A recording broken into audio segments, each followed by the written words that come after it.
Hey everybody, Aaron from Beansprout here. I had a customer email me with a question, and sometimes I think, oh, it'd be easier just to explain it in a video. And then it's better just to have it available for all of you as well. So her issue is with some Peghed brand tuners. And these are cool because they're made in the USA and they're very lightweight. They're 4-to-1 geared and they look like old fiddle pegs, but they are geared inside. But they are more complicated to use and install than most folks know. I don't currently use these anymore, but I installed hundreds of sets of these while I was at my MOA. And I think a lot of customers get tripped up because they don't know they're adjustable and they don't know how to do it and what's going on. So that's why we're here. To begin with, let's show you how these things are made and how it works. This section here, let's call it the top, gets threaded with these threads into the wood of the instrument. And then hopefully you will never deal with this part ever again. It will get threaded in there with a drop of super glue and it'll be stuck firmly, which is what you want. This part here is the part that you will mainly deal with. It's what turns the gear. And what folks don't get about peg heads is if your strings are really loose, or if your pegs are really loose and everything's slipping, you can push this in just with the heel of your hand, and then it's harder to turn. If they're pushed too far in, it can be really hard to use, and you got to back it out a little bit until it's loosey-goosey. So I'll show that once we get it installed.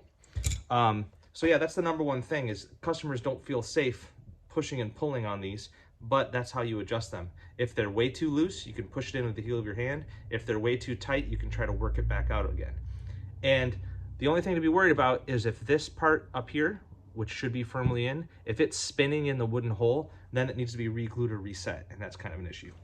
So one of the reasons it's not really a DIY situation is because the hole has to be reamed to be a tapered hole. So this is just a scrap here, and I still have a little mark on my reamer that's how deep to put these.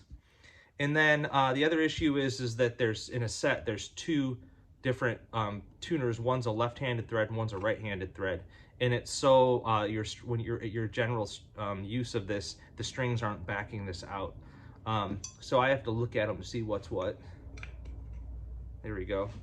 So now what I'm going to do is I'm basically using the threads on here to cut their own little threaded hole inside the instrument.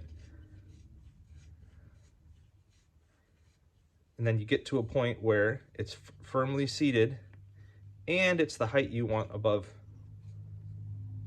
here. And once I get that, I back it out, and now I've cut my own threads. And then I put a drop of thick super glue here and then reinstall it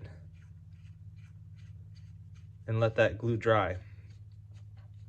Then hopefully that top shaft is set firmly in the instrument, so now we can deal with adjusting the back part yourself, whether that's a little bit out to make it slipperier or a little bit in to tighten it up.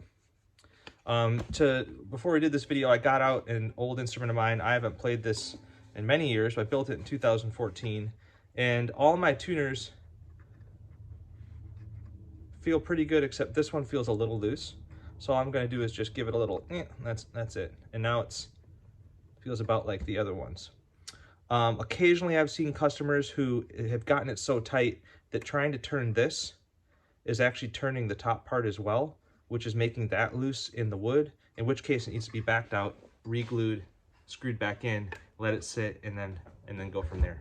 So, you know, they're great little tuners. They're just a little more fuss and not the style I want to deal with at the moment.